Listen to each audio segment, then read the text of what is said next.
சந்திப்பின் கடைசி நொடியில் என்ற எனது முதல் தொகுப்பில் அடிமை என்ற தலைப்பிலான ஒரு கவிதை.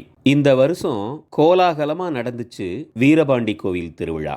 நாக்குல அலகு குத்திக்கிட்டு ஊர்வலமா வந்து நேர்த்திக்கடை செலுத்தினாரு மாணிக்க கோனாரு. சிங்கப்பூர்ல இருந்து திருவிழா பார்க்க வந்திருந்தாக அம்பலகாரர் பையன். சிங்கப்பூர் போறதெல்லாம் இப்ப மெட்ராஸ் மாதிரி ஆயிடுச்சப்பே. ஓடி போய் கண்ணாலம் பண்ணிக்கிட்ட மகேஸ்வரி, அதான் கீழத்தெரு சின்னையா மக, மினுக்கிக்கிட்டு வந்து குழந்தைகளோட கொடராட்டினம் சுத்துனத ஊரேல அதிசயமா பார்த்துச்சு. காத்தரிச்சாம்பட்டி ஆசாரி வீட்டில் 4 ஆடு அடிச்சு சோறாக்கி போட்டாங்க. மாரியப்ப வாத்தியார் கூட வந்து சாப்பிட்டுட்டு போனாரு. வல்லத்திரா கோட்டை பெரியய்யா தான் ராஜபாற்று, கண்டரமாணிக்கம் மல்லிகா தான் வள்ளி. புதுப்பாட்டும் பழைய பாட்டும் கலந்து கலக்கி புட்டாகல நாடகத்தை. இந்த ஹார்மோனிய போட்டிக்காரன் தான் சரியில்லை, தண்ணியை போட்டுட்டு வந்துட்டான் எடுபட்டவைய. ஏம்பாடு தேவலை.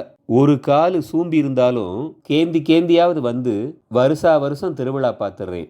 ஜானகி அக்காவை நினைச்சாதான் பாவமா இருக்கு. சடங்காயிட்டான்னு சாக்கு சொல்லி போன வருஷம் வரைக்கும் விடல, தாலி அறுத்துட்டான்னு சொல்லி இந்த வருஷமும் விடல.